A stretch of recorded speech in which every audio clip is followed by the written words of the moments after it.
주의 죽은 자들은 살아나고 그들의 시체들은 일어나리이다. 티끌에 누운 자들아 너희는 깨어 노래하라. 주의 이슬은 빛난 이슬이니 땅이 죽은 자들을 내놓으리로다. 내 백성아 갈지어다. 내 밀실에 들어가서 내 문을 닫고 분노가 지나기까지 잠깐 숨을 지어다. 보라, 여호와께서 그의 처소에서 나와서 땅의 거민의 죄악을 벌하실 것이라. 땅이 그 위에 잦았던 피를 드러내고 그 살아야 당한 자를 다시는 덮지 아니하리라. 그날에 여호와께서 그의 견고하고 크고 강한 칼로 날랜 뱀 리워야단 곧 꼬불꼬불한 뱀 리워야단을 벌하심. 바다에 있는 용을 죽이시리라. 아멘. 이거 좀 내려줘요. 내려놓고 필요할 때 내가 내려가야지. 우리 이거. 자, 오늘 말씀은 The Final Countdown을 좀 보겠습니다. 이사야 집회 때 이제 했던 말씀인데 그 중에서 이제 좀 몇 가지 종말론이 업데이트된 내용이 있어가지고 좀 그 부분을 좀 그러니까 아마 잘 몰랐을 수 있어요. 성도들은 좀 포인트 아웃을 했어야 되고 그리고 이 말씀이 풀어지면서 어떤 기름 부으심과 어떤 비전과 어떤 방향성이 풀어지느냐 이런 것들 좀 봐야 돼요. 그래서 그거는 제가 좀 나누면서 좀 보겠습니다. 여러분 알다시피 이제 이사야서는 가장 방대한 스케일을 예언한 선지자죠. 그리고 김동석이 이런 얘기했어요. 이사야를 교회 안에 정확히 풀어지면 이제 흑백 칼라가 칼라티브가 된다. 그게 이제 저도 무슨 말인지 조금씩 알아가고 있는 것 같아요. 이사야서를 하면서 우리가 지금 이사야를 다음 주부터 다시 이사야서를 이제 들어갈 건데 그리고 방대한 예언의 스케일을 보여주기 때문에 전체적으로 쭉 풀어지면서 하나님께서 성경 각 66권별로 이 칼라가 입혀지는 책이다 이렇게 얘기한단 말이죠. 특별히 이제 오늘 본문은 이사야 24장부터 27장까지는 이사야 묵시록이라고 그렇게 여겨지는 본문들이에요. 그러니까 이때 종말적 계시들에 대해서 이제 보여주는 것이 많아요. 그러니까 오늘 본문은 특별히 이사야 묵시록 가운데서 이 교회 무기력 시대를 지나서 부활과 주님의 재림과 그리고 마지막 심판 때까지를 아주 간략하게 보여주는 내용들이에요. 이 본문을 통해서 이제 연결돼서 한번 쭉 전체적으로 종말로 한번 좀 정리를 한번 해보도록 하겠습니다.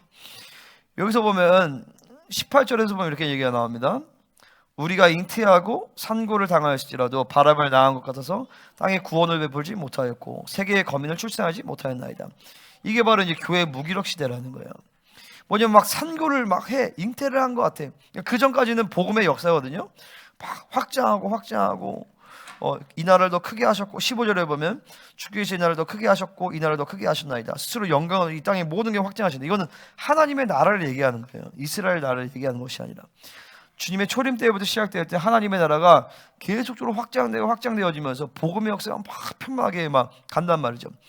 그러다가 이제 16절에서 보면 환난 중에 주를 악모였으면 환난이 가했어도 계속 교회들은 그 환난 중에서도 주님을 악모하면서 계속 교회는 번성하고 확장되어지면서 갔단 말이죠. 근데 18절에서 보면 이제 이런 얘기는 잉태하고 상고를 당하였지만 바람을 낳은 것 같아서 땅에 구원을 베푸지 못했다. 이제 교회가 무기력해지는 시간이 온다라는 거죠. 물론 이제 크게 보면 넓게 보면 중세 때부터 그것이 시작되도록 볼 수 있겠지만 특별히 이 마지막 때 특별히 이 교회들은 정말 무기력하게 이제 들어가고 있어요. 특별히 이제 16세기 주 300년 때 콘스탄틴 때 교회가 교권화되죠. 그러면서 그때까지는 교회 안에 이방인과 유대인이 함께 있었어요. 그래서 원유매 한 세 사람의 교회였단 말이죠. 그러니까 사실은 전 세계에 있는 모든 교회들은 사실은 유대인에 의해서 세워진 거예요. 이 이 아시아에 있는 교회들도 인도에 도마가 선교사로 와서 그 흐름을 따라서 사실은 인도에서 복음이 여기 막 가야 이런 데로 흘러갔단 말이죠. 그러면 옛날에 이제 역사를 보면 우리나라 한국사에서 안 배우지만은 실제로 거기 보면 거기 삼위 하나님이나 이런 이제 불 받았던 그런 증거들이 있어요. 그 역사 그 책을 쓴 사람이 있어요. 그러니까 사실은 우리나라에 기독교가 들어온 거는 조선 시대, 고려 시대가 아니라 훨씬 이전이에요. 사실은 그때 그 허왕우, 그 허왕우가 김수로왕의 부인이었잖아요. 그 사람이 인도로부터 이제 복음을 가지고 사실 온 거죠. 이 허왕후가 김의 허씨예요. 우리가 김의 김씨, 김수로왕. 응? 우리 가문이 어쨌든 안 좋은 일 있어요? 별로지. 어쨌든 그래서 전 세계 복음이 전파되고 그러면서 이제 주 300년부터 사실은 콘스탄틴 대제 때 교회가 교권화되면서 그거 이제 저 교회를 부탁해. 요 책 읽으면 잘 나와 있어요. 그때부터 교회가 이제 대형 교회가 됐어요. 회중 중심이 됐어요. 그러니까 뭐냐면 목사님이 여기 설교하고 성도들은 다 앉아서 듣고 졸고 막 이런 식으로 바뀌었단 말이에요. 성가대도 사실 그때 생긴 거예요. 그리고 이제 교회 막 큰 교회들 보면 여기 막 의자들 앉아 있잖아요. 그거 다 그 케이터들이라는 다 카톨릭의 그런 성전의 양식에 의해서 다 그런 자리들이 있는 거예요. 그러니까 원래 개신교, 원래 뭐라죠? 기독교, 원래 초대교회는 그런 게 없었어요. 초대교회는 사이즈도 사실 딱 요만한 사이즈였어요. 요런 사이즈들이 사실 가정교회가 요런 사이즈였죠. 30명, 50명 한 개 가정교회들이 모였고, 그리고 그 위에 사도가 이제 전체적인 컨트롤을 하면서 그렇게 이제 했단 말이죠. 그리고 사실은 예배도 굉장히 성령께서 인도하시는 예배, 진리를 말씀을 막 선포하고 막 성령이 은사가 막 자유자재로 막 역사하고 그런 형식의 예배였어요. 그러니까 우리 교회나 이 생명사역 예배가 원래 초대교회 예배예요, 사실은요. 막 가다가 막 성령 계시가 임하면 막 저 계시가 임했습니다. 어떤 임인가 막 지식의 말씀이 막 치유가 임하고 막 서로 사역해주고 그게 원래 초대교회 예배예요. 아멘입니까? 여러분이 소위 아는 전통적인 교회에서의 예배는 사실 전통이 아닌 거죠. 사실 언제적부터 전통이냐? 주 300년에 콘스탄틴 대제 때부터 만들어진 그 흐름으로부터 교회가 종교화되면서부터 우리가 소위 아는 대형 교회와 소위 아는 그런 예배 형식이 사실 만들어진 거예요. 그러니까 그때 왜 그런 예배 형식이 만들어졌냐? 콘스탄틴은 미트라 교회의 숭배자였어요. 사실은요. 미트라 태양신을 숭배하는 사람이었는데 그 전쟁을 하다가 하늘의 계시를 보죠. 십자가 모양을 딱 보고 저거 십자가를 딱 붙이고 가면 전쟁에 승리할 거다. 그 사실은 원수가 보여준 거죠. 사실은 귀신이. 정확히 예수를 믿고 거듭나고 회개한 게 아니라 십자가라는 그거 보고 그 십자가를 딱 달고 전쟁에서 승리해서 그 다음부터 국교로 만들어 버리고 본질적으로 내면에서 뒤집어진 게 아니라 예수 믿고 예수를 하니까 승리하고 잘 된다. 승리주의 신학이 들어온 게 사실은 그때부터인 거예요. 그러니까 그때부터 교회 이전에는 예수 믿으면 핍박받잖아요. 제가 지난주에 간증했던 것처럼 순교자 얘기했던 것처럼 예수 믿자마자 세례도 안 받았는데 바로 순교자가 돼버려. 초대교회가 원래 그랬어요. 근데 그 이후로부터 어떻게 했냐면 예수 믿게 되면 나라에서부터 혜택을 줘. 그러니까 그 혜택을 위해서 유익을 위해서 이제 교회로 사람들이 몰려들게 돼요. 그게 이제 교회의 타락인 거예요. 그러니까 지금도 마찬가지예요. 예수 믿으면 잘 되고 복 받습니다. 그 사실 똑같은 거예요, 흐름이. 예수 믿으면 잘 되고 복 받는 게 아니라 예수가 우리의 생명이기 때문에 예수님 받아들인 거죠, 그죠? 아멘입니까? 여러분 실제로 예수 믿으니까 잘 됩니까? 잘 되기도 하고 안 되는 것도 있죠, 그죠? 그러니까 이 땅에 보기에 잘 되고 안 되는 거는 우리의 관심이 아니에요. 하나님 나라로 사는 사람의. 예수 믿다가 순교당할 수도 있어요. 예수 믿다가 핍박받을 수도 있어요, 그죠? 예수 믿다가 잘 될 수도 있어요. 근데 그거 자체가 예수 믿으니까 그럴 수도 있고 아닐 수도 있고 그것 자체는 우리의 관심이 아니에요, 그죠? 근데 사실 주 300년 때 콘스탄틴 대제 때 교회가 교권화되고 종교화되면서 그때부터 교회가 타락하기 시작하고 대형화되기 시작하고 무기력해지고 중요한 건 유대인의 뿌리를 분리시켜 버렸단 말이죠. 그때부터 교회는 완전히 무기력해지고 그냥 그냥 와치하는, 그냥 보고 관람하는 식의 그냥 지켜보고, 그리고 교회도 교회됨과 지체됨과 몸됨을 이런 게 아니라 학원 다니듯이 여기 마음에 안 들어 저기 갈 거야, 저기 마음에 안 들어 여기 갈 거야. 그딴 아주 그런 교회로 변한 거죠, 사실은. 하나님의 교회는 뭐예요? 하나님 나를 부르셨어. 여기 부르셨다면 부르시면 목숨 거는 거예요. 아멘입니까? 부르시면 목숨 거는 거예요. 나도 이 교회가 마음에 들어서 있었던 건 아니에요, 솔직히 말해서. 나도 딴 데 가고 싶었어. 오라는 데도 많았고. 근데 하나님 부르셨으니까 그 부르심을 받아들이고 그 부르심에 목숨 거는 거예요. 아멘입니까? 그 부르심을 확증해야 돼. 결국에는 예수 그리스도께서 날 부르셨다. 이 교회를 부르셨다. 선교, 생명사의 공동체 부르셨다. 이 부르심 확증하셔야 돼요. 어쨌든 교회가 그 무기력해졌지만 그럼에도 불구하고 하나님은 남은 자의 흐름을 계속 만들어 가세요. 그게 메인라인 교회사에는 안 나와요. 메인라인 교회사에는 안 나와요. 그래서 역사를 보면 특별히 이제 세인트 패트릭 같은 사람들, 성 패트릭 같은 사람들, 아일랜드에 이 사람이 선교사였는데, 이 사람은요 사실은 이 사람은 유대인이었어요. 유대인이었고 성 패트릭이 세운 교회의 특징 중에 하나는 뭐냐면은 부활절을 지키지 않고 유월절을 지켰어요. 소위 우리가 아는 기독교적 명절이 아니라, 절기가 아니라 유대적인 유월절, 초막절 이런 걸 지켰어요. 그리고 그는 사도적 사역을 했어요. 성 패트릭이 어떻게 전도를 했냐면 막 이런 식이야. 왕의 아들이 갑자기 물에 빠져서 죽었어. 걔를 살려내. 그리고 왕을 전도해. 뭐 이런 식으로 전도를 해버려요. 그러니까 사실 사도적인, 그러니까 도마나 이런 사도들이 사실은 그런 식으로 전도를 했어요. 죽은 사람 살리고 하면서 국가적인 이 전체적인 이 체제를 싹 바꿔버리고. 근데 성 패트릭 같은 사람들은 그 사람들은 소위 말해서 이 사도적인 교회의 흐름들이 그런 소수의 사람들에서 명맥을 사실 이어온 거예요. 계속 역사적으로 보면. 그러다가 16세기에 종교개혁이 일어나게 되어지면서 이신칙이라는 계시가 해방됐죠. 그죠? 그 전까지는 교회가 타락해가지고 면죄부 주고 돈 주고 사면 구원받는다 이렇게 얘기했단 말이에요. 그래서 천주교 연옥설이라는 게 있어요. 알아요? 알죠? 연옥설. 그러니까 천국 갈 때 애매한 사람들이 가는 곳이 연옥이야.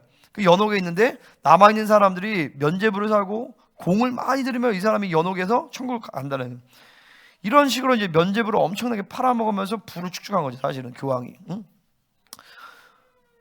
그러니까 이제 마틴 루터나 종교개혁 시대 보니까 이제 개판이야. 그 종교개혁을 일으킨 거죠. 이신칭이라는 믿음으로써 말미암아 의롭다 하심을 얻는다. 이거를 해방시키고 성경을 모든 사람에게 주자 이렇게 해본 거예요. 이 두 가지를 한 거죠, 사실은. 근데 마틴 루터가 온전한 사람은 아니었어요. 마틴 루터의 인생의 전반부와 후반부가 완전히 달라. 후반부에는 공격을 너무 많이 받아가지고 유대인들에 대한 미움과 증오가 폭발해. 그래서 막 유대인들 죽여버려야 되고 막 이런 얘기를 막 마틴 루터가 해요. 어쨌든 그러면서 16세기에 종교개혁을 통해서 이신칭에 대한 계시는 회복이 되고 성경을 모든 성도들에게 줬지만 그가 본 교회의 모습은 천주교였어요. 마틴 루터가 천주교의 사제였잖아요, 그죠? 그러니까 교회의 모습을 그냥 천주교 그대로 사실 한 거예요. 그래서 루터교를 보면 천주교 예배랑 굉장히 비슷해요. 그리고 칼빈 이런 사람들도 있었지만 사실은 칼빈도 그렇게 교회됨의 영광 이런 것들을 잘 못 봤어요. 왜냐하면 이 교회론이나 이런 것들에 대한 그 뿌리를 어디서 갖고 왔냐면 어거스틴의 이론에서 다 갖고 왔기 때문에 그래요. 어거스틴 아세요? 오늘 교회사 강의 시간이네. 어거스틴이 전 세계 기독교 역사 가운데서 가장 지대한 영향을 끼친 사람이 어거스틴이에요. 어떤 학자는 뭐라고 얘기하냐면 개신교, 전교회, 동방정교, 러시아 종교, 모든 천주교 다 합쳐서 모든 그들의 가르침의 95%는 어거스틴의 가르침을 여전히 하고 있다라고 얘기할 정도로 어거스틴이 그런 사람이에요. 근데 이 어거스틴이 마니교에 심취했던 사람이에요. 마니교에 심취했던 사람이고 이 사람은 플라톤 철학자예요.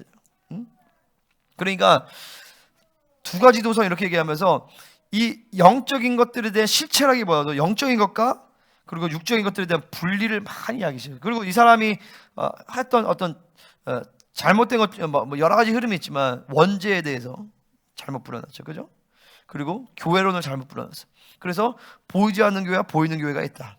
그러니까 보이지 않는 교회, 여기 보이는 교회지만 이 안에 보이지 않는 교회들도 섞여 있다. 그러니까 그건 우린 모른다. 그러니까 교회 안에 어쩔 수 없이 자동적으로 가짜 성도들, 가짜 교회, 거짓 성도와 참 성도가 함께 섞여 있다라고 해버린 거예요. 근데 주님은 그게 뭐냐면 로컬 처치와 지역 교회와 보이지 않는 교회, 유니버설 처치, 보편적 교회가 다르다 이렇게 얘기해버린 거예요. 로컬 처치가 있지만 그 로컬 처치가 꼭 보이지 않는 교회라는 법은 없다. 그렇기 때문에 진짜 참교회 표가 있다 이렇게 욕했단 말이에요. 참교회 표, 바른 진리, 바른 성례, 바른 치리 뭐 이런 식으로 얘기를 했어요. 아까 이제 칼빈이 얘기한 거지. 그 어쨌든 그렇게 하니까 이제 뭐가 문제가 생기냐면 성경이 말하는 교회로는 보이는 교회와 보이지 않는 교회가 하나라는 거예요. 아멘? 그러니까 우리는 이 교회가 하나님의 참교회라면, 그 우리 하나님의 교회라는 얘기를 했어요. 그죠? 하나님 통치하시는 교회라면 우리의 예배 가운데 하늘의 도성이, 하늘의 총회가 덮어씌운단 말이에요. 그러니까 이 교회 안에는 하늘의 보편적 교회에 주신 모든 축복과 권세가 다 풀어지게 돼 있단 말이에요. 이게 생명사역이 말하는 교회론의 핵심이에요. 근데 내가 연구해 보니까 이렇게 똑같은 교회론을 가진 집단이 있었더라고, 공동체가 역사적으로. 그게 어디냐면 바로 모라비안 교도들이에요. 내가 신학교에서 연구하다 깜짝 놀랐어. 모라비안 교도들의 교회론을 딱 보니까 우리 생명사역에서 말한 거랑 똑같아. 그래서 모라비안 교도들이 전 세계 100년 동안 24시간 365일 중보를 했고 전 세계 선교사역을 감당했던 게 그들이 가지고 있는 교회론이었어요. 김민동 목사님 얘기하기 뭐냐면 생명사역과 가장 비슷한 공동체가 역사적으로 보면 그게 바로 모라비안 교도들 얘기하는 거예요. 왜냐면 교회론이 비슷해. 그러니까 16세기에 종교가 일어났고 17, 18세기 때 이제 선교운동 막 이런 것들이 일어나요. 19세기, 20세기에 이제 20세기 특별히 오순절 부흥운동이 일어나면서 방언이 이제 열리기 시작해요. 그러면서 21세기 들어서 이제 1948년도에 이스라엘이 회복이 되고 이스라엘이 나라가 다시 세워지면서 이제 메시아닉 유대인이라는 존재들이 생기기 시작했어요. 1970년대부터. 그러면서 교회 안에 이 메시아닉 유대인들의 교회를 뭐라고 얘기할 것이냐? 그러면서 원유맨, 한세 사람이라는 이제 이런 계시들이 회복이 된 거예요. 그러면서 이제 소위 사도적 교회, 선지자적 교회, 오중사역, 에베소서 12절 네 가지 영의 체계 이런 것들이 이제 해방되기 시작했단 말이죠. 아멘. 이거 되게 재밌는 얘기인데, 재미없어요? 재밌죠?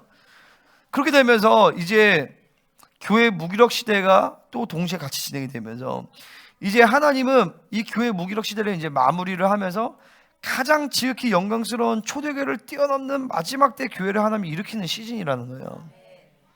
이제 내가 이 얘기를 하려고 이제 여기까지 한 거예요.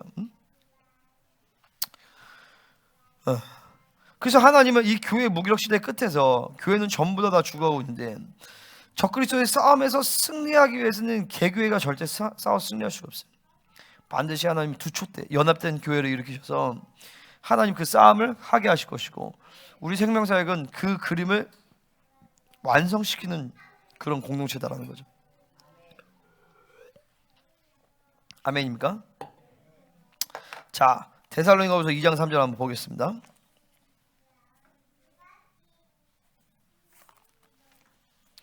자, 2장 3절에요. 자, 이런 얘기가 나옵니다. 누가 어떻게 해도 너희가 미혹되지 말라. 먼저 배교하는 일이 있고 저 불법의 사람 곧 멸망의 아들이 나타나기 전에 그날이 이르지 아니하리니. 자, 사도 바울이 마지막 때가 일어나는 그 시간들에 대한 아주 굵직굵직한 사건을 지금 예언해 주는 거예요. 미혹되지 말아라. 지금 예수님이 왔다. 이런 얘기 하는데 속지 말아라. 자, 먼저 배교하는 일이 있을 것이다. 자, 그 배교하는 일이 일어나는 건 뭐냐면은 전 세계적인 배교가 일어나는데 그 이유는 종교가 통합되기 때문에 그런 거예요. 이게 1300년 만의 역사인 거죠. 그리고 불법의 사람, 멸망의 아들, 바로 이제 적그리스도요. 불법의 사람이라고 얘기하는 것은 적그리스도 자기 마음대로 하나님의 법과 때를 이제 고치게 됩니다. 그러니까 불법의 사람이에요. 그래서 적그리스도형의 가장 큰 핵심은 불법과 대적의 역사예요. 불신과 대적하는 역사. 대적의 힘이 강하면 적그리스도에게 노출이 되게 되어 있습니다. 멸망의 아들이라는 것은 바로 엄청난 힘과 권세를 가진 것처럼 보여도 결국 멸망받을 존재라는 것이죠. 자, 2장 4절 한번 읽어보겠습니다. 시작.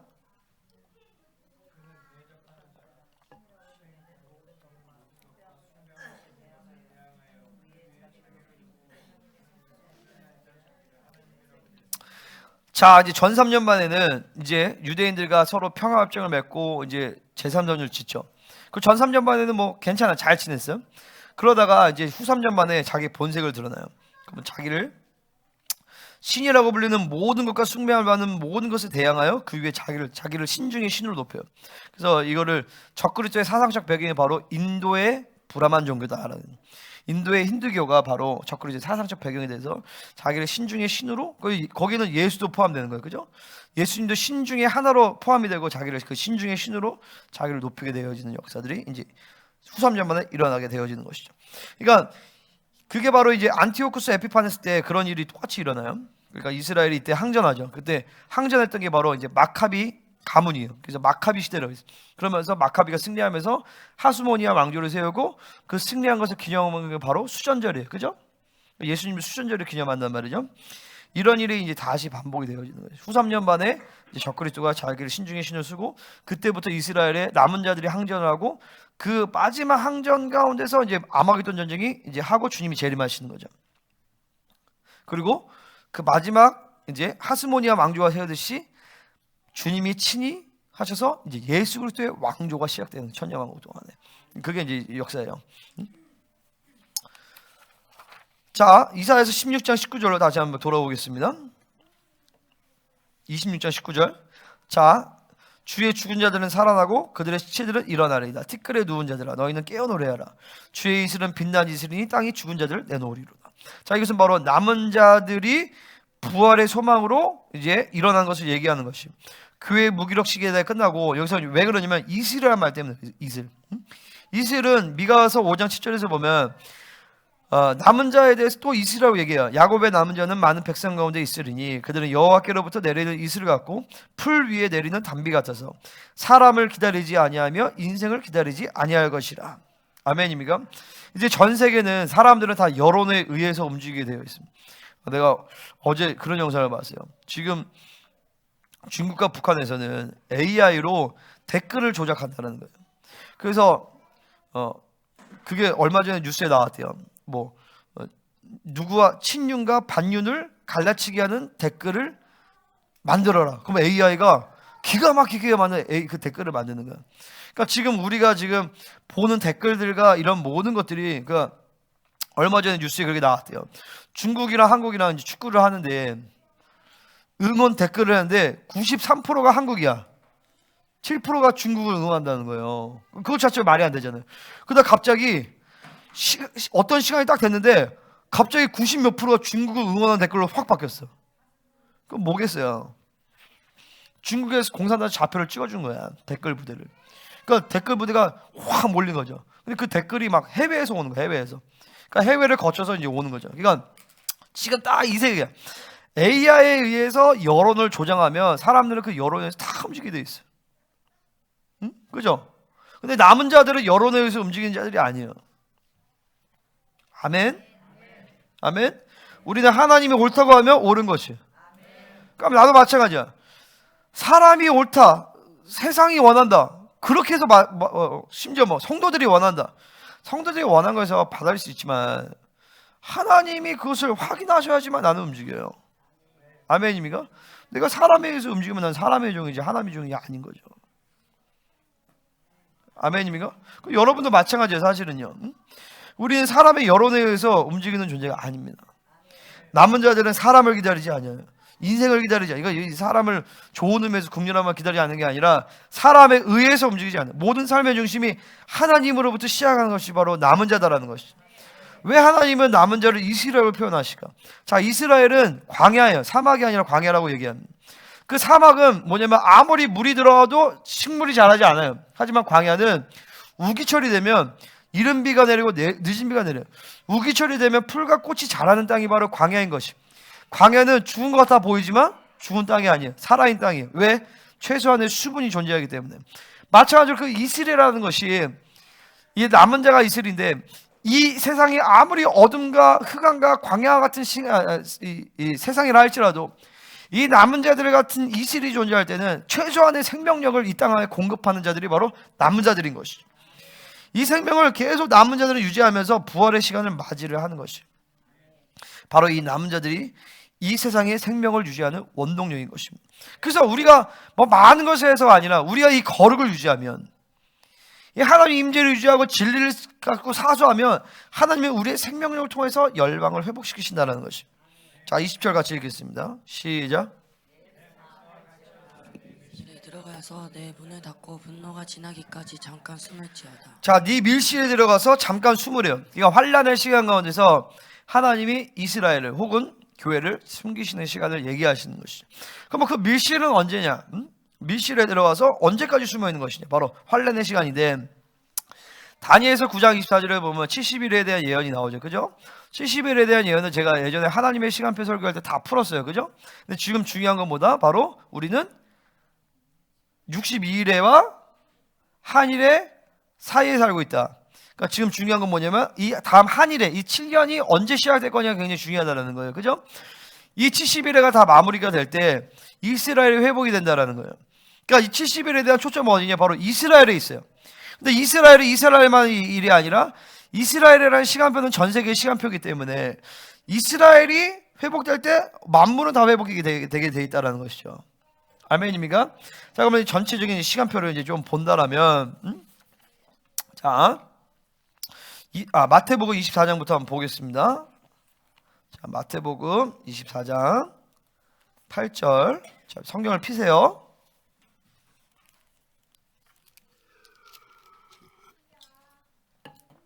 자, 말세 징조에 대한 예언이에요.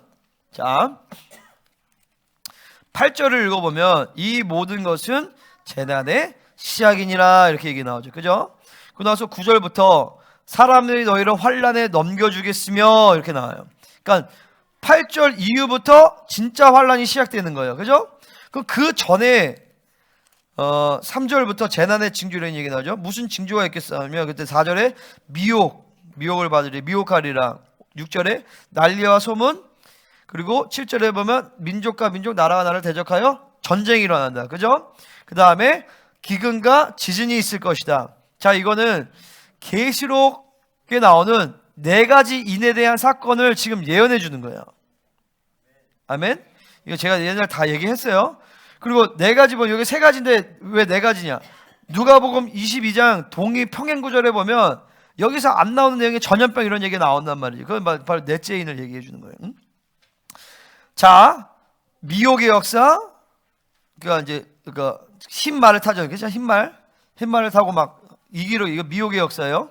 두 번째 붉은 말이죠. 이거 뭐 커뮤니즘이라고 볼 수도 있겠지만, 자, 이거 전쟁의 역사, 전쟁, 그죠? 세 번째 검은 말이에요. 검은 말, 기근과 지진이에요. 그죠? 네 번째 청황색 말을 했어요. 사망이라고 했어요. 전염병. 특별히 네 번째 청황색 말은 앞에 있는 모든 역사들이 다 같이 진행돼요. 지금. 그러니까 이 4가지는 순차적으로 일어나기보다도 인류 가운데 나타나는 재난의 징조의 그냥 패키지야. 계속. 할렐루야. 지금 여러분, 지금 우리가 이 네 가지 인의 이 재난의 징조의 사건이 우리가 살고 있는 거예요. 그죠? 전쟁이 끊이질 않아요.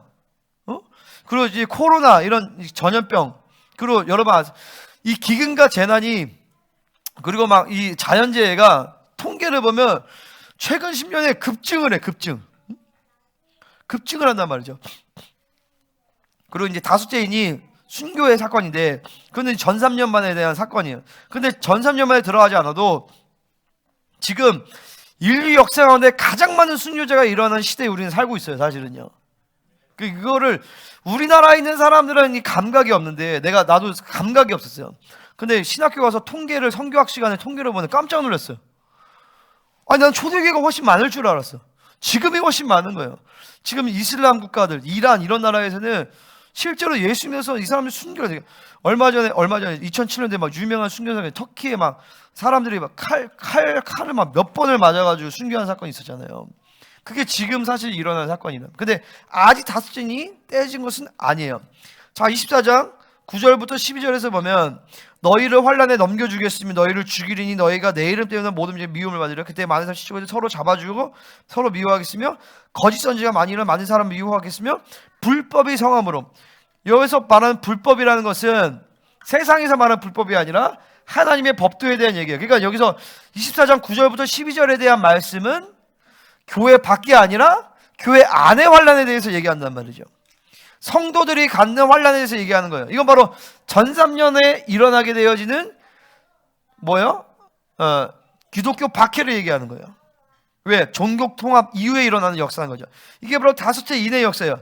자, 계시록 6장 9절, 10절, 11절을 보면 다섯째 인을 떼실 때 내가 보니 하나님의 말씀과 그들이 가진 증거로 말미암아 죽임을 당한 영혼들이 제단 아래에 있어 큰 소리로 불러 이르되 거룩하고 참되신 대주제여 땅에 거한 자들 심판하여 우리 피를 갚아주지 아니하시기를 어느 때까지 하시려 하나이까 하니, 이때 많은 순교자들이 일어나는 거죠.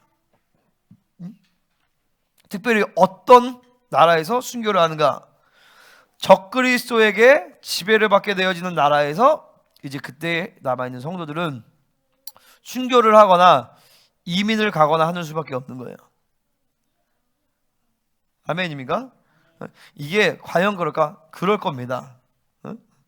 그러니까 우리나라가 지금 왜 이런 정치 싸움을 해야 되느냐? 적그리스도에게 잡히면 우리나라도 이 마지막 7년 환란이 들어가면 적그리스도에게 지배된다? 그럼 우리도 취할 카드는 순교밖에 없어요. 순교하거나 아니면은 다른 남은 자가 싸워서 승리한 나라로 이민 가는 거예요. 우리나라는 복음으로 통일돼야 됩니다. 복음으로 통일돼서 특별히 러시아 터키 전쟁이 일어날 때 러시아가 힘을 잃어버려요. 그때 러시아 땅에 이 연해주를 차지해야 돼. 그래서 힘을 가져서 지금 보세요. 지금 얼마 전에 우리나라가 일본을 GDP로 이겼다라는 거예요. 이게 상상할 일이에요? 일본 같은 대국을? 근데 우리나라 뭐 잘났나? 지금 정치도 개판이지. 다 개판인데? 근데 하나님이 나라를 세우시는 거예요.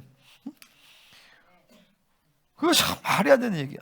근데 보세요. 이제 통일이 돼서 연해주 땅까지 해서 마지막 때 그때 이제 우리가 식량 문제나 그리고 마지막 때 이 남은 자의 싸움을 이 통일된 한반도에서 해야 되는 거예요. 우리 교회는 어떤 사명이 있느냐? 우리는 경기 북부에 있어요. 그죠? 우리는 북방 지역을 따라서 이제 밀고 올라가야 되는 최전방에 있는 교회예요, 우리가. 아멘입니까? 이걸 믿으셔야 돼. 진짜예요, 진짜. 경기 북부의 최전방에 있어요, 우리가. 자, 어찌됐든 그래서 무슨 얘기했지? 7년 환란 얘기했죠? 그래서 전 3년만 우리가 적그리스도 싸움을 분리되지 못하면 우리도 그 환란할 때 우리는 순교할 수밖에 없어요. 순교하거나 아니면 이민을 가거나. 근데 만약에 싸움에 승리했다 그러면 이 나라로 이제 남은 자들이 이제 몰려오게 되는 거죠. 그리고 마지막 적그리스도와의 전쟁을 우리 싸움을 준비하는 거예요. 그러니까 우리는 사실 생명사역은 그것을 준비하는 공동체예요. 아멘입니까? 진짜 그것을 위해 준비를 하는 거예요. 그래서 지금 열방교회 건축해야 된다 막 이런 얘기하는데 단순히 열방교회뿐만 아니라 전 세계 남은 자들을 사역할 수 있는 그런 것들을 이제 우리가 준비를 하는 거죠. 그래서 열방교회가 센터를 건축해야 돼요. 열방교회뿐만 아니라 그게 각 지역별로 나는 센터들이 세워진다고 봐요. 경기 북부나 충청이나 이런 데 다 센터를 해서 남은 자 사역을 이제 보세요. 지금도 전 세계에서 몰려오잖아요. 그죠? 지금 다 이제 열방교회 다 수용하는데 열방교회 수용할 수 있는 인원이 별로 없어요. 머지않아 전 세계에서 몰려오는 열방의 사람들이 몇십 배, 몇백 배가 될 수 있어요. 아멘입니까? 지금도 난리야. 지금도 막 좁아 터져. 지금도 전 세계에서 오라고 난리쳐. 근데 김동호 목사님 그러잖아요. 지금 우리 교회가 여력이 없다. 그 생명사역교회가 나가줘야 된다. 생명사역교회 해줘야 되는데 그러니까 이게 보세요. 이게 우리만 준비되면 전 세계에서 이제 어마어마하게 몰려와요. 어마어마하게. 나는 이제 그걸 얘기하는 거예요. 내가 보세요. 내가 얼마나 꽃다운 나이에요, 그죠? 미래가 창창한. 나는 내 미래에 관심 없어. 주님이 오시기를 예비를 해야 돼요. 그게 전부예요. 그게 내 인생뿐만 아니라 여러분의 인생이 전부예요. 다른 거에 막 에너지 빼고 그럴 시간이 없어 사실은요. 그리고 다른 거에 막 쓸데없는. 내가 집회 때도 사실은 힘들었거든요. 체력적으로도 힘들고 막 나한테 막 그런 얘기 많이. 목사님 진짜 대단하다고. 어떻게 애를 이렇게 줄줄이 던지. 내가 대단하니까 사모님이 대단하다. 아주 소문이 나서 소문이.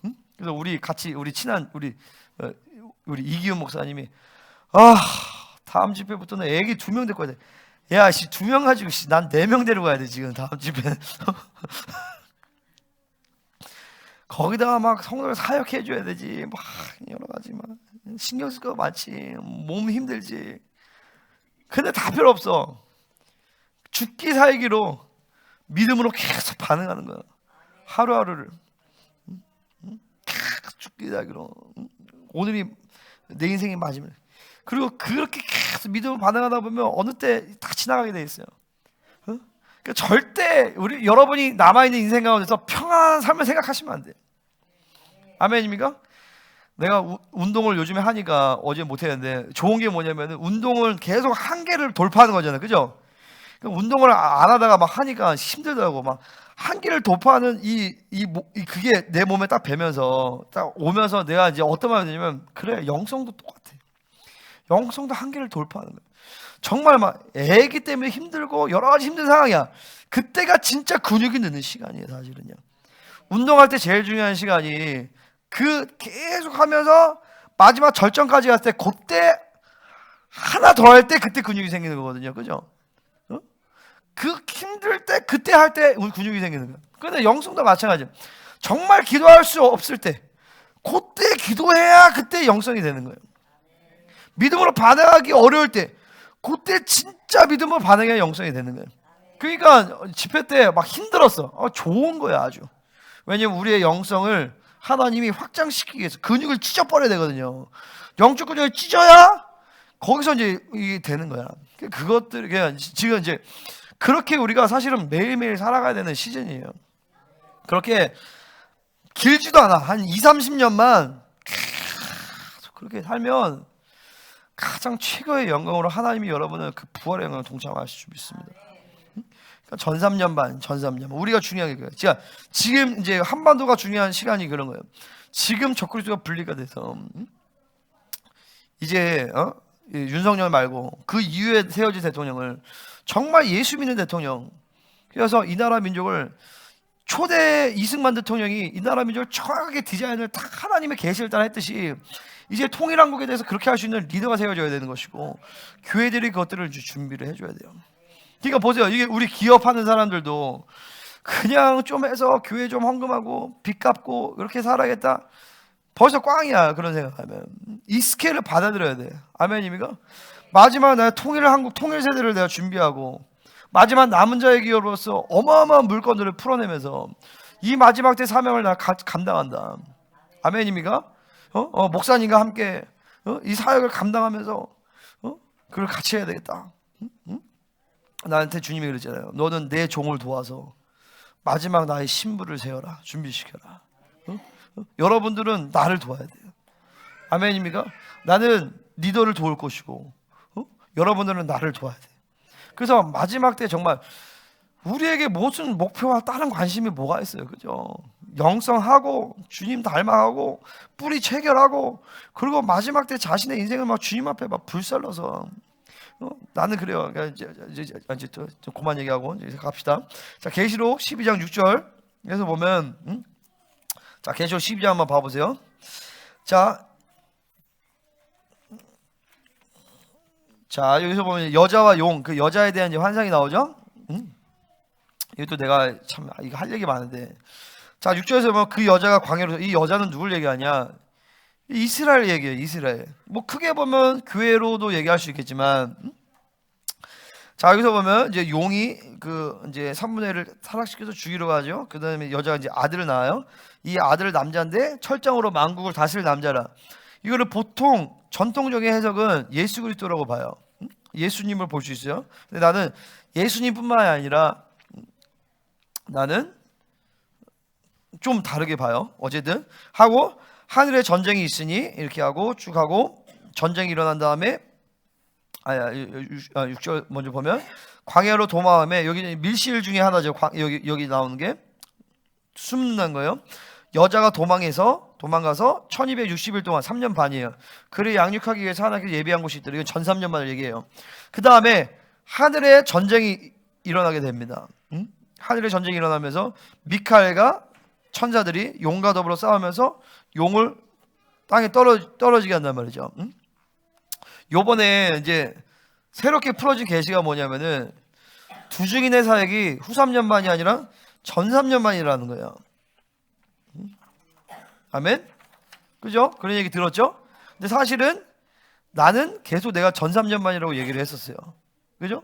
근데 왜 그러냐면, 물론 이번에 김민호 목사님 왜 전 3년만이라고 갑자기 바뀐 건 그 이유에 대해 얘기를 안 했지만, 계시록 11장을 보면 두 증인이 죽임을 당해요. 그죠? 죽임을 당하는데 누구한테 죽임을 당하냐면 부적행으로부터 올라오는 짐승과 싸워서 죽임을 당해요. 이거는 뭐냐면 후 3년 반에 적그리스도는 이미 전 3년 만에 등장을 하는데 후 3년 반에 적그리스도가 죽었다가 살아나는 부활쇼를 한다면 진짜 죽었다 살아나는 건지 아마 쇼인지 모르겠지만 그러면서 그때 적그리스도 영이 적그리스도 사람에게 훅 들어가 버려요. 그죠? 아멘? 그러니까 그건 후 3년 반을 얘기한단 말이에요. 그래서 나는 이 말씀의 근거와 그리고 이 말씀의 근거였을 때 두중이는 전 3년 만에 난 이렇게 생각했던 거예요. 그리고 사실 그렇게 보는 견해가 훨씬 많아요. 나만이 얘기가 아니라. 그리고 전 3년 만에 두중인이 그러니까 예를 들어 두중인이 후 3년 만에 있다. 그러면은 후 3년 만에 환란은 환란이 아니죠, 사실은. 그죠?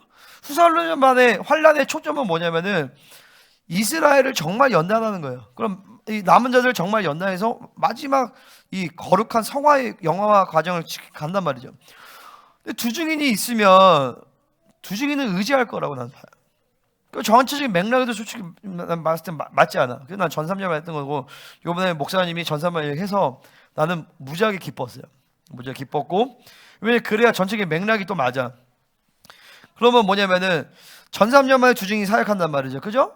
전 3년 만에 두중인이 사역하고 그때 전 3년 만에 두중인에 의해서 이스라엘은 보호를 받는 이스라엘 남은 자들이 훈련을 받는단 말이죠. 그리고 이때 이방인 측에 있는 남아있는 남은 자들도 두중인의 교회가 일어나서 두초대가 남은 자들을 훈련시키는 전 3년 만의 과정을 가는 거예요. 그리고 후 3년 만이 시작되기 전에 혹은 시작되는 그쯤에 전 3년이 끝나고 나서 적그리스도의 무정의 짐승이 적그리스도에게 들어가서 그 적그리스도에 의해서 두중인이 죽임을 당한단 말이죠. 이때 아마 전쟁이 일어날 거라고 저는 봐요. 사실은 이제 꼬여있는 부분이 있어요. 제가 지난번 하나님의 시간표 할 때 어떤 얘기를 했냐면 이스라엘이 패배하는 전쟁이 있다 그런 얘기 했잖아요. 그죠? 그거를 나는 3차 대전이라고 얘기했고 이제 내가 얘기한 게 아니죠. 이제 생명에서 얘기한 건데 3차 대전 얘기했고 그게 6번째 나팔 사건이라고 얘기했단 말이에요. 근데 그게 아니라 두중인이 죽임을 당하는 전쟁이 따로 또 있을 수 있다라고 나는 보는 거예요. 응? 아멘? 이게 동일하게 되면 시간표가 꼬여. 여러분 잘 무슨 말인지 잘 모를 텐데. 자, 계시록 12장에서 보면 이제 1260년이니까 큰 용이 하늘의 싸움에서 내어 쫓긴단 말이죠. 그죠? 왜 내어 쫓긴다라고 보세요? 자, 이제 전 3년 만이 끝나고 두중인이 부활해서 하늘로 올라가야 돼. 그죠? 그건 천국으로 올라가는 것이 아니라 공중 강림을 그때 주님이 하시는 거예요. 주님이 공중 강림을 하고 첫 열매인 두중인이 올라가기 때문에 공중을 비워놔야 돼. 그러니까 마귀를 청소를 해야 되는 거예요. 그러니까 미카엘과 이 마귀가 싸워서 마귀가 땅으로 내려온단 말이죠. 이거를 요번에 또 새로운 계시가 뭐냐면 5번째 나팔의 역사, 황충이 올라간 거 있잖아요. 무적의 문을 여는 사건 있잖아요. 그 무적의 문을 여는 사건이 바로 이 사건과 동일하다라고 얘기를 했어요. 그럼 다시 말해서 5번째 나팔은 뭐예요? 후 3년 만에 시작이라고 볼 수 있죠. 이것도 사실 내가 했단 말이에요. 왜냐면 자, 나팔이 중구난방으로 빵빵빵빵 울릴 수도 있지만 유대인의 관점에서는 나팔은요 나팔절에 일어나는 사건이에요. 오케이? 7번째 나팔이 불리자. 7개의 나팔이 불리잖아요. 나팔 불고 1년, 나팔 불고 2년, 나팔 불고 3년, 나팔 불고 4년. 그러니까 자, 후 3년 만으로 간다면 자, 몇 번째 자, 나팔 1, 2, 3, 4, 5, 6, 7이잖아요. 그죠? 이렇게 1년, 2년, 3년, 4년, 5년, 6년, 7년이잖아요. 이렇게 7년 환란이 간단 말이에요. 그러면은 3년 반이야. 그러면은 하나, 둘, 셋, 4번 불리고 5번째 나팔이 불릴 때 잠깐만 여기 1년이 되고 2년 되고 3년 반이면 3년 반과 5번째 나팔이 연결되어 있단 말이에요. 그죠? 후 3년 반과 5번째 나팔이 연결되어 있단 말이에요. 그러니까 후 3년 반에 5번째 나팔 불리면서 무적행이 이제 열리는 거예요. 완전하게 전면적으로 열리는 거죠. 지금도 무적행이 열려 있는가? 지금도 열렸지만 이 비밀문이 열려 있는 거예요. 인간의 죄와 무적행이 연결되어 있기 때문에 인간이 범죄할 때마다 귀신이 나온단 말이에요. 근데 지금 인간들이 범죄를 너무 많이 하니까 무적행이 마치 열린 것 같지만 전면적으로 열리진 않았어요. 이제는 후 3년 만에 이제 마귀가 아예 이 땅에 내려와요. 그러니까 이 땅에 아예 내려오게 되니까 이 땅이 터전을 삽잖아요. 그러니까 거의 이 땅에 완전히 하나님의 의가 사라져 버릴 거예요. 그리고 주님은 어디 계세요? 주님은 공중에 강림해 계셔. 그 주님의 공중 그러니까 지금도 내가 기도하면 영적인 세계의 이 흐름들을 파악이 된단 말이에요. 그렇죠? 영적인 세계 적그리스도의 영을 내가 알아. 그러면 이제는 기도하면 영적인 세계, 그러니까 공중에 강림하신 주님으로부터 직접 통치를 받게 돼요. 남은 자들은요. 아멘입니까? 근데 그 영적인 세계, 그러니까 뭐라죠? 그러니까 하나님의 비밀 통로를 없는, 그러니까 빌라델비아처럼 내가 되게 열린 문, 그러니까 하나님의 비밀 통로 얘기하는 건데 그 비밀 통로가 없는 사람들과 교회들은 그냥 완전하게 무너져 버리는 거죠. 후 3년 만에. 왜냐면 귀신들이 이 땅에 이제 임하니까. 그러니까 임재가 완전히 사라져 버리는 거야. 오로지 남은 자의 교회들만이 그 하나님의 비밀 통로를 통해서 그리스도의 직접적인 통치를 통해서 살아가게 된다는 거예요. 아멘입니까? 그러니까 중요한 건 뭐냐면 전 3년반까지 우리가 남은 자의 부르심을 확증한 것이 제일 중요한 거예요. 자, 여기 특별히 후 3년반은 전 3년반은 1260일, 후 3년반은 42달 혹은 한때 두때 반때로 이렇게 표현을 해요. 자, 계시록 12장 3절, 용이 자기가 땅으로 내쫓은 것을 보고 남자를 낳은 여자를 박해하죠. 그죠? 그리고 이게 계시록 9장 1절에서 천사가 나팔을 불매 내가 보니 하늘 땅에 떨어진 벼랑 그가 무적행이 열쇠 받아. 무적행이 공식적으로 무적행이 열리는 역사를 얘기해 주는 거예요. 그러면 계시록 12장 14절에 그 여자가 큰 독수리의 날개를 받아 광야 자기 곳으로 날아가, 독수리의 날개를 받아 광야 자기 곳으로 날아가서 거기서 그 뱀의 낯이 피하여 한때와 두때와 반때를 양육받으며, 그러니까 후 3년 반을 또 양육받는 거예요. 큰 독수리의 날개, 이건 이제 하나님이죠. 하나님으로부터 이제 보호를 받아서 광야로 가는 거예요. 그러고 나서 이제 마지막 남은 자들이 전 3년 만에 두 증인 통해서 막 훈련 받았잖아요. 그죠? 그리고 이제 이 이방인 교회도 그렇고 이제 유대인 교회도 그렇고 이제 마지막 후 3년 반은 이제 남은 자들이 준비하여서 마지막 이 적그리스도와 한판 승부를 이제 준비를 하는 것이. 용이 여자에게 분노하여 돌아와서 12장 17절, 용이 여자에게 분노하여 돌아와서 그 여자의 남은 자서 곧 하나님의 계명을 지키며 예수의 증거를 가진 자들과 더불어 싸우려고 바다 모래 위에 섰더라. 자, 여자의 남은 자손, 남은 자들이죠. 하나님의 계명을 지키는 자들, 이건 유대인들 얘기야. 예수의 증거를 가진 자들, 이거는 이제 이방인들을 얘기하는 거죠. 자, 두 감람나무와 두 촛대, 이방인과 유대인이 하나가 되어서 이제 마지막 이제 강림을 준비하는 싸움을 이제 하는 것이죠. 할렐루야. 요번에 그 파벨 목사님 와가지고 그런 얘기를 했어요. 첫 번째는 뭐냐면 오순절이 다시 돌아온다. 이스라엘 시작해서 돌아와서 다시 돌아온다. 그러니까 이 사람이 사실은 그전에도 다른 메시아니 유대인 목사님들이 그런 얘기를 했어요. 펜테코스트가 돌아온다 이런 얘기 했지만 요 파벨 목사님이 특이한 건 뭐냐면은 그래서 우리에게 정렬하라, 이게 초점이었어요. 다른 유대인들은 내가 티쿤도 잘하는데 그래서 우리에게 정렬해야 된다 이런 얘기 했단 말이에요. 근데 파벨은 뭘 얘기하냐면 이방인 교회는 이미 그 부흥을 경험했기 때문에 이방인 교회가 그 부를 우리에게 줘야 된다 이렇게 얘기한단 말이죠. 그러니까 여기서 김민호 목사님 마음이 확 열린 거예요. 자기가 봐도 아니 우리가 이 사람들을 우리로부터 도움을 받아야 되는데 이 다른 유대인들은 그런 얘기 안 하거든요. 우리한테 정렬하라 이렇게 얘기 나오거든요. 우리가 못나도 우리가 형이야. 그러니까 우리한테 정렬 이렇게 나온단 말이에요. 근데 이 사람이 나이도 어리기도 하고 이방인 교회가 우리 도와줘야 돼. 그래서 그러니까 여기 마음이 확 열리고, 두 번째는 뭐냐면은 메시아닉 공동체들은요 교회라는 말을 안 써요. 컨그리게이션이라는 말을 써. 회중이라는 말을 써. 히브리어 카알이라는 뜻인데 카알이라고 한단 말이에요. 근데 이 파벨은 뭐라고 했냐면 우리는 페이스 철치다. 왜 교회가 왜 철치 얘기를 안 해? 왜 철치라는 말을 안 쓰냐? 우리는 교회고, 근데 사실 이스라엘 정부에서는 교회라고 하면 등록이 안 돼요. 그래서 등록은 다른 이름을 하고 자기는 페이스 철치라고 얘기하는 거야. 근데 메시아닉 교회들이 자기네들을 철치라고 얘기하는 건 사실 거기밖에 없어요. 철치라고 얘기하면서 자기는 교회의 영광, 교회의 어떤 영광스러운 교회 이 용어를 회복한다는. 그러니까 우리랑 이제 딱 맞아 떨어진 거죠. 이제 세 번째로 중요한 게 뭐냐면, 이 사람이 러시아 커뮤니티인데, 자 보세요. 이제 역사가 이렇게 흘러갑니다. 지금 뭐라 그랬어요? 지금 상황이 지금 5차 중동 전쟁이잖아요, 그죠? 지금 다 우리가 예언한 대로 다 되고 있어요. 이스라엘 지금 이스라엘 전쟁도 그렇고 미국 대통령 상황도 그렇고 지금이 5차 중동 전쟁이에요. 이게 지금 어디 예언이냐면 스가랴 9장 그리고 시편 83편 오바댜 1장 이렇게 돼 있단 말이에요. 이 전쟁이 이제 어디로 가냐면 이제 곡과 마고의 전쟁으로 가요. 이게 에스겔서 38장이에요.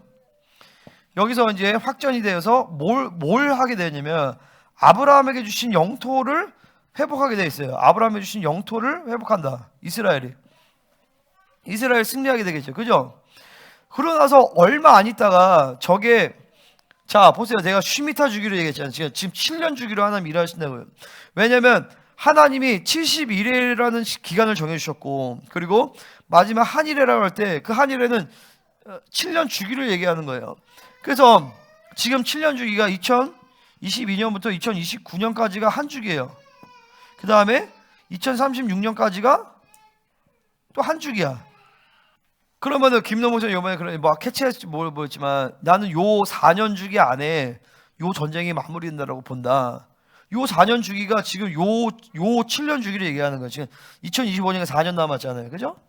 요 7년 주기가 끝날 때 우리 교회도 요 시점이 굉장히 중요해요. 요 4년이. 아멘입니까? 요 4년 동안에 한시도 머물러 있을 수가 없어. 계속 전진해야 돼. 여러분 한 사람 한 사람은 다 마찬가지예요. 자, 계속 전진하고 나가야 되는데 자, 요 시점에 요 전쟁이 100% 마무리될 100% 할 수는 없지만 90% 마무리될 가능성이 크죠. 그죠? 왜냐면 1차 중동전쟁, 2차 중동전쟁 다 이 중동전쟁들이 그렇게 기간이 오래 가지 않았어요. 그리고 지금 트럼프가 이제 하면서 이스라엘에게 무기를 열어줬단 말이에요. 러시아 우크라이나 전쟁 끝낸다고 얘기했잖아요. 그죠? 이제 곧 끝나요. 그럼 이제 우크라이나에게 무기를 안 주면 끝나는 거 어쩔 수 없어. 그러면은 러시아 우크라이나 전쟁이 끝날. 그러면 이제 러시아는 그 잠깐의 공백 기간 동안에 뭘 하겠어요? 요 전쟁을 준비를 하는 거예요. 러시아 터키 전쟁이거든요. 러시아 터키 그리고 기타 등등 이란, 리비아, 에티오피아 이런 나라들이 해서 핵심은 러시아랑 터키야. 그러고 나서 이스라엘을 이제 싸운단 말이죠. 우리에게 중요한 전쟁이 바로 요 전쟁이에요. 요 전쟁 때 한반도도 휘말릴 수가 있어. 요 전쟁 때 통일을 못하면 통일에 대한 뭐라지? 기회를 놓쳐버리는 거예요. 요 전쟁 때 통일을 해야 돼. 요 전쟁 때. 근데 이게 그래서 우리가 다음 대통령이 중요하다는 그러니까 윤석열 대통령이 2년 반 정도를 더 지켜줘야 된다는 거예요. 지금 지켜주면서 지금 청간이나 이런 왜냐면 지금 막 중국 공산당의 이런 방해 공작 이런 것들을 윤석열 대통령이 막 대놓고 얘기했단 말이에요. 그러니까 지금 국민들이 깨어나면서 그것들을 지금 해주고 있는 거예요. 그 요때 요거 싸워줘야 돼.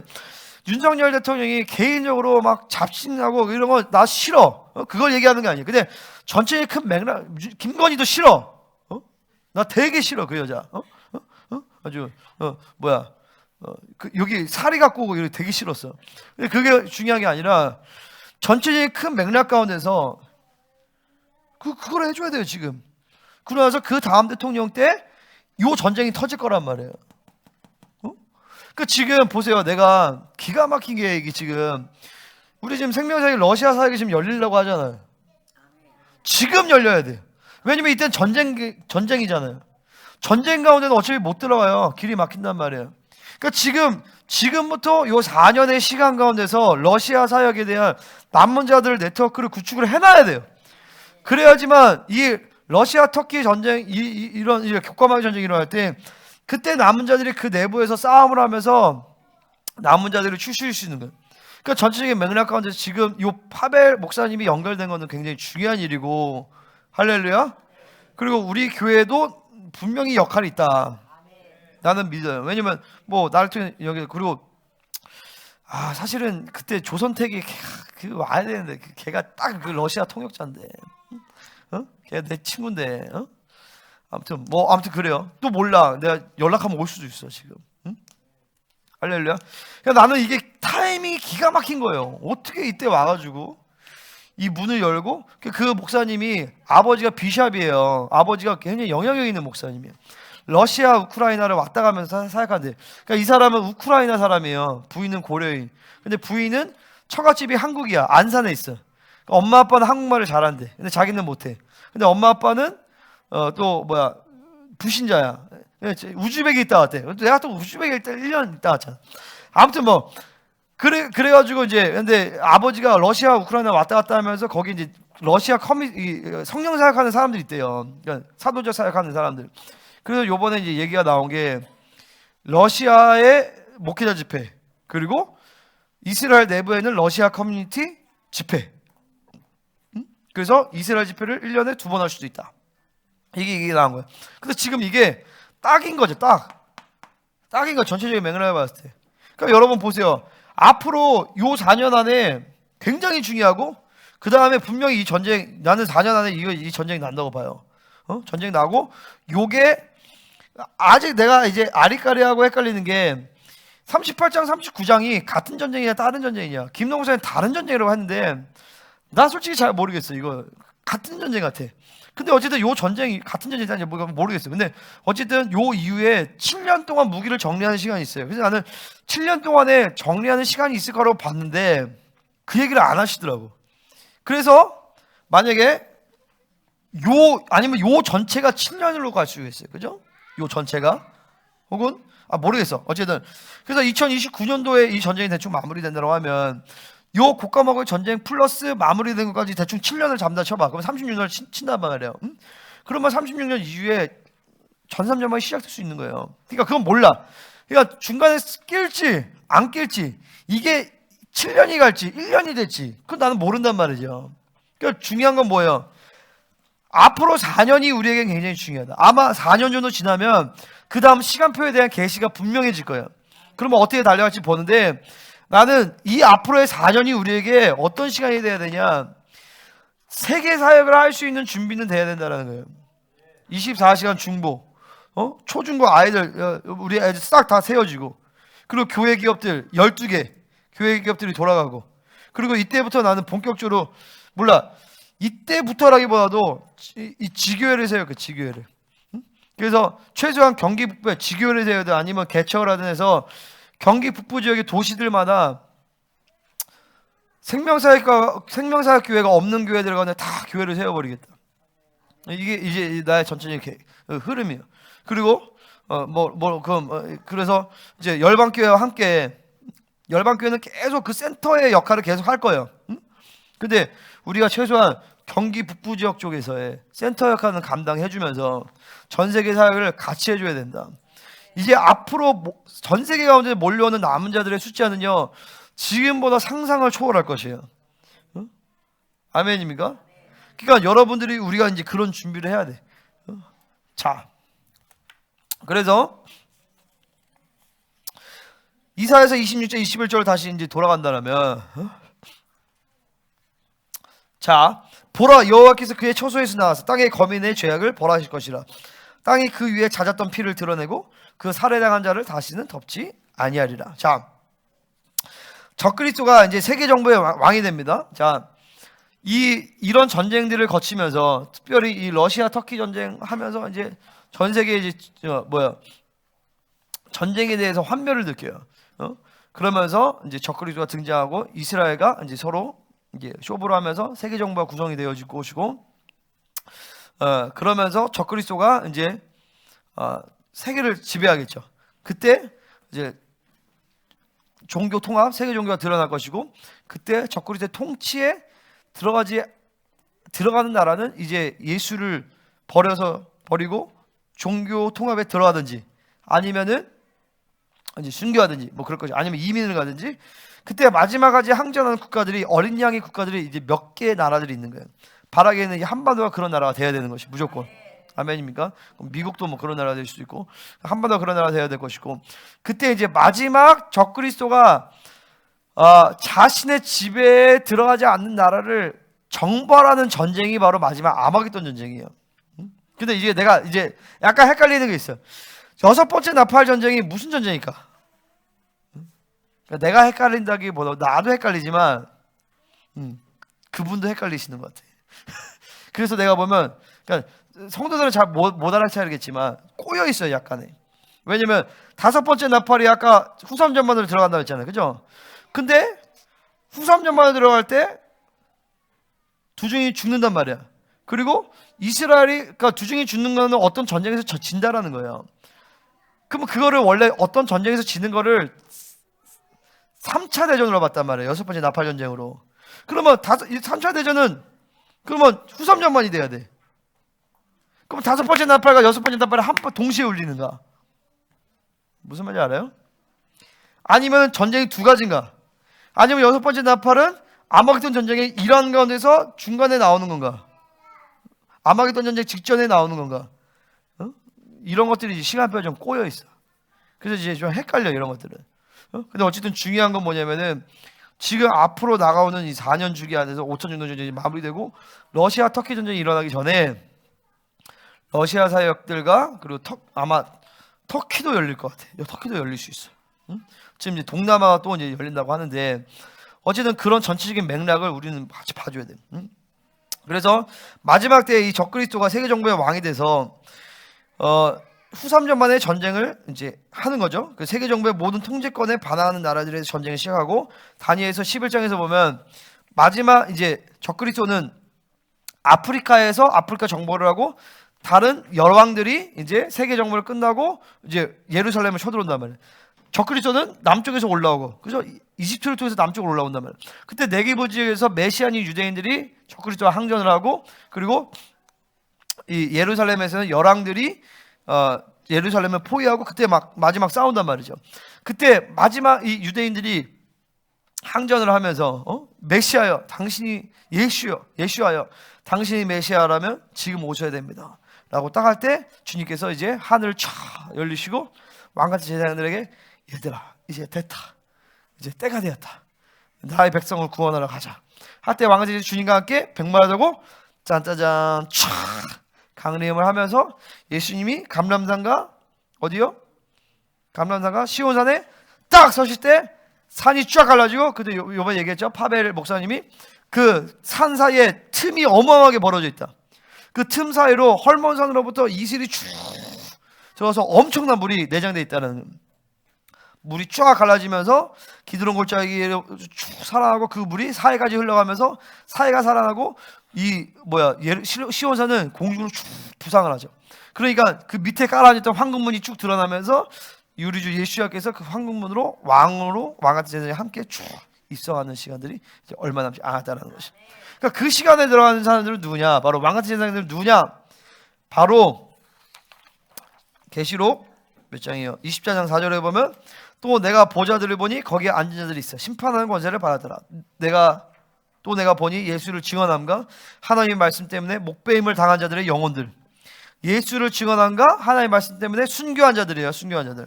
응? 아멘. 그러니까 순교자가 돼야 돼. 순교자가 돼야 되는 거예요. 아멘. 두 번째, 짐승과 그의 우상에게 경배하지 아니하고 그들의 이마와 손에 그의 표를 받지 아니한 자들. 그러니까 그 표를 어떻게 알아요?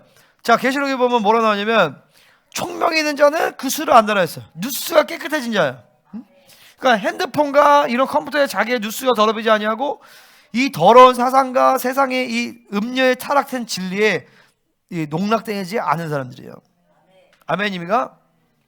그러니까 정확하게 생명사역의 요 진리의 흐름에 따라서 우리가 훈련되고 있는 거예요. 그리고 육령표를 받지 않는 자들, 짐승에게 경배하지 않는 자들이 살아서 더불어 천년 동안 왕노래다. 그러니까 뭐냐면 여기 맥락이 뭐냐면 7년 환란의 시간을 얘기하는 거예요. 그 7년의 환란의 시간들을 통과한 사람들, 이때 순교하거나 이때 이걸 끝까지 살아서 타협하지 않고 짐승의 표를 받지 않는 자들이 왕같은 제사장으로 들어간다는 것이죠. 아멘입니까? 내가 이거 딱 하고 요번에 전산년만 딱 선포하고 내가 딱 기도하는데 뭐가 보이다 보면 그려진 게 뭐냐면은 생명사에게 나 미래가 보이는 거야. 미래가 보이면서 김노 목사님이 전 3년반까지는 가시겠구나. 후 3년반까지도 계실 수도 있겠지만 최소한 전 3년반까지는 그분이 계시겠구나. 그리고 두 증인이 순교할 때 같이 순교하든지 끝까지 살든지 나도 전 3년반까지는 난 살아있겠구나. 그래서 그리고 이제 이런 얘기 했어요. 그리고 기도하고. 근데 우리 사모님이 마지막 날이었나 여보? 마지막 날 샤워하는데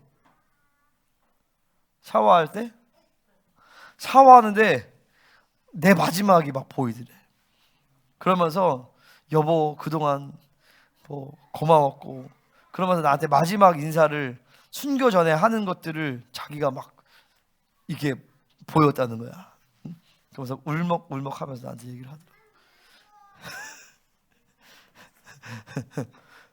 그래서 내가 알았어. 내 인생의 결론이 내가 타락하지 않고 변진을 쭉 간다라면 전 3년만까지는 최소한 가겠구나. 그러다가 후 3년만에 그래서 어쨌든 여러분들 다 맞아요. 우리가 그 나라의 왕가지에 가기 위해서는 여러분들이 전 3년만까지는 버텨야 돼. 그리고 그때 순교를 하세요. 순교를 하든지 끝까지 살아남든지. 아멘. 내가 그때까지는 기다릴게요. 되게 좋아하시네 우리 집사. 그때까지 기다려야 돼. 그때까지는. 할렐루야. 그 내가 미래가 쭉 보였어. 그래서 그래서 내가 다음 세대 목회자로서, 생명 다음 세대 목회자로서 내가 막 전체 탑 리더가 되지는 않을 거예요. 이거는 이제 저희 열방이나 뭐 이렇게 뭐 나보다 훨씬 그 탁월한 분들이 많으니까 그러겠지만, 중요한 건 내가 중요한 사람일 거예요. 생명사회 전체적으로도. 그러니까 내가 나는 그런 마음은 없어. 근데 중요한 사람이긴 해. 그러면 그 말은 뭐냐면은 여러분도 굉장히 중요하다라는 거예요. 나는 내 부르심을 알아요. 내 포지션을 알아. 내가 해야 될 분량을 알아. 그렇기 때문에 특별히 이 남은 4년 우리에겐 시간이 별로 없어요. 근데 요번에 그 파벨 목사님한테 도전을 많이 받았는데 29인데 시작하자마자 성도가 200명이 됐대잖아. 1년 안에 200명이 되고 벌써 지교회를 세운대. 벌써 1년 만에. 그 내가 딱 듣고 한 거야. 이게 내가 지금 시간을 늦추면 안 되겠다. 다른 뭐 선배들이나 아니면은 사실 우리 교회가 빠른 편이긴 해요. 객관적으로 봐도 빠른 편이긴 한데 이래서는 안 된다. 더 빨리 가야 된다. 할렐루야. 그래서 내가 나라 민족을 보고 하고 성도들을 기다리되 내가 지체되진 않겠다. 난 달려간다. 아멘입니까? 왜냐하면 주님 오신 날이 얼마 남지 않았어요. 하나님이 여러분들을 만지실 것이. 그러니까 그게 중요해요. 뭐냐면은 뭐야 이게 뭐 어떻게 해야 되는 거야? 이게 아니라 하나님이 나를 그렇게 부르고 계시는구나. 나를 그렇게 부르셨구나. 그분이 그렇게 부르셨다라면 그분이 그렇게 만들어 가시겠구나. 그분의 의지가 중요한 것이지 여러분이 뭘 잘하고 못하고 중요하지 않아요. 여러분이 아직 처리되지 않은 묶임, 쓴뿌리, 상처들 많을 수 있어요. 하지만 하나님이 여러분을 나무자 부르셨다라면, 하나님을 이렇게 지체로 부르셨다면, 나는 우리 여기 있는 모든 성도들을 그렇게 부르셨다고 믿어요. 중요한 것은 그 부르심을 여러분이 믿음으로 확증하는 것도 다른 문제예요. 믿음으로 그것을 받아들이고 확증하고 거기에 내 인생을 드리면, 그러니까 뭔가를 하려고 드리는 것이 아니에요. 그냥 주님을 인정해드려요. 주님께 그냥 나를 드려버려요. 그러면 그 주님께서 부르시니가 여러분을 그렇게 만들어 가실 것입니다. 여러분은 남은 자로, 그리고 두 증인의 교회로, 그리고 거룩의 완성을 이루는 자로, 열방 가운데 마지막 때 남은 자를 일으킬 사역자들로 하나님이 여러분을 그렇게 세우실 것입니다. 그 믿음을 받아들이고 그 믿음 안에서 기도 생활을 하세요. 그 믿음 안에서 애를 키우세요. 그 믿음 안에서 사업을 하세요. 그 믿음 안에서 오늘 하루하루를 살아가세요. 그때 그분께서 여러분을 만들어 가실 것입니다. 이제 2025년도 이제 달려갈 것입니다. 할렐루야. 내가 봤을 때 이 공간도 이게 벌써 이게 올해 안에 좁아져. 확장할 거야 내년에. 옆에 4억까지 떨어질지어다. 아멘. 떨어져서 사야 돼. 아니면 건축을 하더니. 근데 건축까지는 시간이 좀 필요해요. 그래서 확장을 해야 될 것 같아요. 생계하기도 좁아. 그리고 우리 애들은 8명이 지금 포화 상태야. 벌써 저기 학교가 8명이 포화야. 지금 4년 안에는 벌써 우리 학교만 해도 애들이 30명 이상이 될 거예요. 30명에서 50명이 될 거야.